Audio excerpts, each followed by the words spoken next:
ራሽፎርድ በማንቸስተር ሲቲ አካዳሚ ለሳምንታት ከሰለጠነ በኋላ የሚወደው ክለብ ዩናይትድ ባላንጣ ሆኖ ማደጉን ፈጽሞ አልወደደውም። እንደውም ዩናይትድ እንደከዳ ነበር የተሰማው።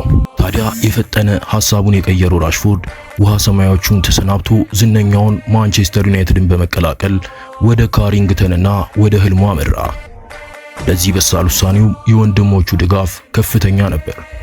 በጊዜውም የማንቸስተር ዩናይትድ ታዳጊ ቡድን አሰልጣኝ የሆነው ፖል ማግነስ የታዳጊው ተስፈኛነት በሚገባ ገብቶት ነበርና ራሽፎርድን ለመቀበል ጥያቄውን አቀረበለት። ራሽም የቀያይ ሰይጣኖቹን አካዳሚ ካሪንግተንን ተቀላቀለ። አሁን ራሽፎርድ በካሪንግተን ስልጠናውን ጀምሯል። ቢሆንም ግን ከጥቂት ጊዜያት በኋላ ራሽፎርድ ከስልጠና ቦታ መቅረቱን ያዘወትራል። ምክንያቱ ደግሞ እናቱና ወንድሞቹ ስራ ስለሚሆኑ ራሽፎርድ ወደ መለማመጃ ቦታ መምጣት አለመቻሉ ነበር። በጊዜውም የነበሩት የዩናይትድ አካዳሚ አሰልጣኞች አውጥተው ካወረዱ በኋላ ራሽን በታታሪነቱ ይወዱት ነበርና ያላሰበውን ሲሳይ ሰጡት። ሹፌር መድበውለት ከቤት ወደ መለማመጃ ሜዳ እንዲመጣ የማይረሳ ውለታንም ዋሉለት።